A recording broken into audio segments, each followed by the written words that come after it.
ಆತ್ಮೀಯ H16 news ಅರ್ಥಾತ್ ಸೀತಾರಾಮ್ ನ್ಯೂಸದ ವೀಕ್ಷಕರೇ, ನಾನು ನಿಮ್ಮವ ಎಂ ಆಯುಧ ಮಲ್ಲಪ್ಪ ಜೊತೆವರು.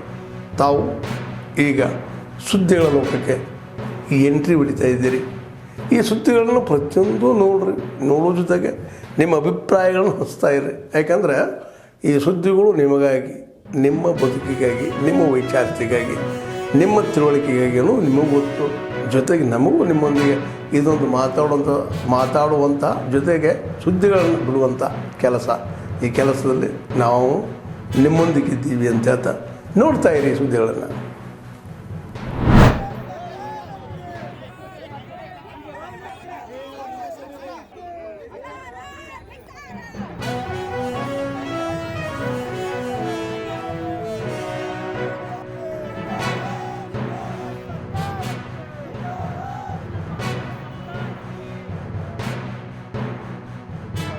ಅಂತಕ್ಕಂಥ ಅಂಗನವಾಡಿ ಕಾರ್ಯಕರ್ತ ಅವಳು ಆ್ಯಕ್ಚುಲಿ.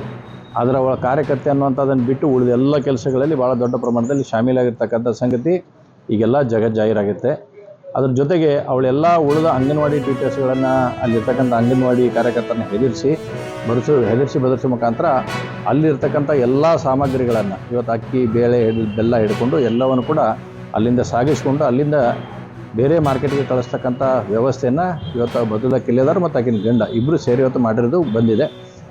ಬದುಲ ಕಿಲೆದಾರರು ಮತ್ತು ಅವ್ರ ಗಂಡ ಸೇರಿ ಏನು ಬಾಣಂತಿಯರ ಆಹಾರ ಕಿಟ್, ಏನು ಸರ್ಕಾರದಿಂದ ಆಹಾರ ಕಿಟ್ ಬರ್ತಿದೆ, ಅದರದ್ದು ಒಂದು ಕಳ್ಳ ಸಾಗಣೆ ಮಾಡಿ ತಮ್ಮ ವೈಯಕ್ತಿಕ ಆಕ್ರಮ ಹಣ ಗಳಿಕೆ ಮಾಡಲಿಕ್ಕೆ ಅವರು ಒಂದು ಕಳ್ಳ ಸಾಗಣೆ ಮಾಡಿದ್ದಾರೆ. ಇದು ಬಹಳ ಖಂಡನೀಯ.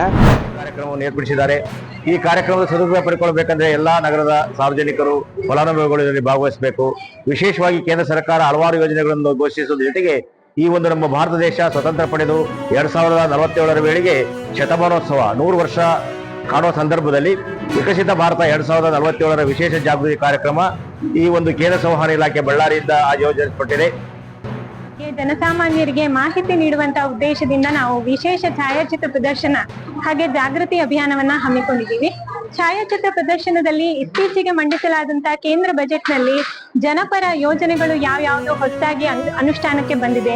ಹಾಗೆ ಕೇಂದ್ರ ಸರ್ಕಾರದ ವತಿಯಿಂದ ಗ್ರಾಮೀಣ ಭಾಗದ ಜನರಿಗೆ ಇರುವಂತಹ ಪಿಂಚಣಿ ಹಾಗೂ ವಿಮಾ ಯೋಜನೆಗಳ ಬಗ್ಗೆ ಸಾರ್ವಜನಿಕರಿಗೆ ಮಾಹಿತಿ ನೀಡಬೇಕು ಅನ್ನೋ ಉದ್ದೇಶದಿಂದ ಈ ಒಂದು ಕಾರ್ಯಕ್ರಮವನ್ನ ನಾವು ಇಲ್ಲಿ ಆಯೋಜನೆ ಮಾಡಿದ್ದೀವಿ.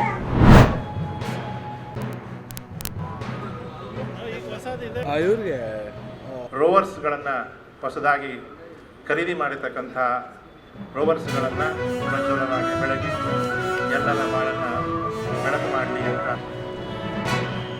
ಧನ್ಯವಾದಗಳು ಸರ್. ಇದು ತಮ್ಮ ಮಾನ್ಯ ಸಚಿವರು ನಮ್ಮ ಇಲಾಖೆಯನ್ನು ಭೂಮಾಪಕರಿಗೆ ವಿತರಿಸಬೇಕು ಕೂಡಿ ಬಂದಿದೆ. ಬಹಳಷ್ಟು ಸರಳ ಸಜ್ಜನಿಕೆಯ. ಆದರೆ ನಮ್ಮ ಇಲಾಖೆಯಲ್ಲಿ ಎಲ್ಲ ಹಾಗೇನೆ 1800 ಆವಾಗಲಿಂದಾನೇ ನಮ್ಮದು ಇತಿಹಾಸ ಆರಂಭ ಆಗಿದ್ದು, ಅಲ್ಲಿಂದ ಇಲ್ಲಿವರೆಗೆ ಮುಂದುವರಿಸ್ಕೊಂಡು ಬಂದಿರತಕ್ಕಂತಹದ್ದು. ಈ ಭಾರತದಲ್ಲಿ ಒರಿಜಿನಲ್ ಸರ್ವೆ ಆಗಿದ್ದು 1800ರಿಂದ, ಅಂದರೆ ಹೆಚ್ಚು ಕಮ್ಮಿ 1830ರಿಂದ ಆರಂಭ ಆಗಿ 1870, 80, 90ರವರೆಗೆ ಒರಿಜಿನಲ್ ಸರ್ವೆ ಆಗಿದ್ದು. ಕೆಲವು ಕಡೆ 1900ರಲ್ಲಿ ನಿಧಾನವಾಗಿ ಮಾಡಿದ ಉದಾಹರಣೆಗಳು ಇದ್ದಾವೆ. ಅಲ್ಪ ಸ್ವಲ್ಪ ರೀಸರ್ವೆ 1967ರಲ್ಲಿ ಆಗಿದೆ. ಅದಾದಮೇಲೆ ರೀಸರ್ವೆಯನ್ನು ಕೂಡ ದೇಶದಲ್ಲಿ ಇದು ರಾಜ್ಯದಲ್ಲಿ ಮಾಡಲಿಕ್ಕೆ ಆಗಿಲ್ಲ. ಈ ನಮ್ಮದು ಬದಲಾವಣೆ ಏನು ನಾನು ಹೇಳ್ತಾ ಇದ್ದೆ ಅಂದರೆ, ಇಲ್ಲಿ ಅವರು ಡಿಸ್ಪ್ಲೇ ಮಾಡಿದ್ದಾರೆ, ಚೈನ್ ಇಟ್ಟಿದ್ದಾರೆ, ಮತ್ತು ಮೆಜರಿಂಗ್ ಡಿವೈಸಸ್ ಇಟ್ಟಿದ್ದಾರೆ. ಬಹುಶಃ 1806ನೇ ಇಸ್ವಿ ಅಂತ ಏನು ಮಂಜುನಾಥ್ ಅವ್ರು ಹೇಳಿದ್ರು, ಆ ಚೈನು 1806ನೇ ಇಸ್ವಿಯಿಂದ 2025ನೇ ಇಸ್ವಿವರೆಗೂ ಅದೇ ಇನ್ಸ್ಟ್ರೂಮೆಂಟೇ ಉಪಯೋಗಿಸ್ತಾ ಇದ್ದೀವಿ ನಾವು. ಜೊತೆಗೆ ಮಾನ್ಯ ಮುಖ್ಯಮಂತ್ರಿಗಳಿಗೆ ನಾವೊಂದು ನಿವೇದನೆ ಮಾಡಿದ್ದೇವೆ. ಬರೀ 465 ಅಲ್ಲ, ಹೆಚ್ಚು ಕಡಿಮೆ ಪ್ರತಿಯೊಬ್ಬ ಸರ್ವೇರ್ ಕೈಲೂ ಈ ಥರದ್ದೊಂದು ಇನ್ಸ್ಟ್ರೂಮೆಂಟ್ ಇರಬೇಕು, ಆ ರೀತಿಗೆ ಅವಕಾಶ ಮಾಡಿಕೊಡ್ಬೇಕು ಅಂತ ಮುಖ್ಯಮಂತ್ರಿಗಳನ್ನು ನಾವು ಕೇಳ್ಕೊಂಡಿದ್ದೇವೆ. ಅವರು ಕೂಡ ಇದ್ರ ಬಗ್ಗೆ, ಸರ್ವೆ ಬಗ್ಗೆ ಭಾಳ ಆಸಕ್ತಿ ಇದ್ದಾರೆ. ಸರ್ವೆ ಸಮಸ್ಯೆಗಳ ಬಗ್ಗೆ ಮುಖ್ಯಮಂತ್ರಿಗಳು ಭಾಳ ಕಾಳಜಿ ಹೊಂದಿದ್ದಾರೆ. ಯಾಕಂದ್ರೆ ಎಲ್ಲೋದ್ರೂ ರಾಜ್ಯದಲ್ಲಿ ರೈತರು ಬಂದು ಸರ್ವೆ ವಿಷಯಗಳನ್ನ ಅವ್ರಿಗೂ ದೂರ ಹೇಳೋದ್ರಿಂದ ಈ ಸರ್ವೆ ಕೆಲಸ ಮಾಡಲೇಬೇಕು ಅನ್ನುವಂಥ ಸಂಕಲ್ಪ ಮುಖ್ಯಮಂತ್ರಿಗಳಿಗೂ ಕೂಡ ಇರೋದ್ರಿಂದ ಅವರು ಕೂಡ ಇದಕ್ಕೆ ನೀವು ಏನು ಬೇಕಾದರೂ ಮಾಡಿ ಸರ್ವೆ ಡಿಪಾರ್ಟ್ಮೆಂಟಲ್ಲಿ ನಾನು ಬದಲಾವಣೆ ನೀವೇನೇ ತಗೊಂಡು ಬಂದ್ರು ನಿಮ್ಗೆ ಏನು ಬೇಕೋ ಎಲ್ಲ ಸಪೋರ್ಟ್ ಮಾಡ್ತೀನಿ ಅಂತ ಒಂದು ಲೈನಲ್ಲಿ ಮುಖ್ಯಮಂತ್ರಿ ಹೇಳಲು ಇಷ್ಟಪಡ್ತೇನೆ. ಹಾಗೆ ಸರ್, ನಾನು ಪ್ರೆಗ್ನೆಂಟ್ ಆಗಿದ್ದಾಗ ನಾನು ತಾಯಿ ಕಾರ್ಡನ್ನು ಪಡೆದಿರ್ತೀನಲ್ಲ, ಹಾಗೂ ನನ್ನ ಆಧಾರ್ ಕಾರ್ಡು, ತಾಯಿ ಕಾರ್ಡು ಅವುಗಳನ್ನೆಲ್ಲ ಅರ್ಜಿ ಜೊತೆಗೆ ಆಫೀಸ್ಗೆ, ಅಂಗನವಾಡಿ ಆಫೀಸಿಗೆ ಅರ್ಜಿಯನ್ನು ಸಲ್ಲಿಸಿರುತ್ತೇನೆ. ಅವಾಗ ಮೊದಲಿಗೆ ಹೆರಿಗೆ ಹಾಕಿನ ಮುಂಚೆ 3,000 ರೂಪಾಯಿಗಳು ಅಕೌಂಟಿಗೆ ಬಂದಿದ್ದು ಸರ್. ತದನಂತರ ಹೆರಿಗೆ ಆದ್ಮೇಲೆ 2,000 ರೂಪಾಯಿಗಳು ನನ್ನ ಮಗುವಿನ ಚುಚ್ಚುಮದ್ದು ಕಾರ್ಡನ್ನು ಕೊಟ್ಟಿದ್ಮೇಲೆ ಅದು 2,000 ರೂಪಾಯಿ ಜಮಾ ಆಯಿತು. ಆದ್ಮೇಲೆ ಎಲ್ಲ ಸುದ್ದಿಗಳನ್ನು ನೋಡಿದ್ರಲ್ಲ, ಏನು ಅನಿಸ್ತು ನಿಮಗೆ?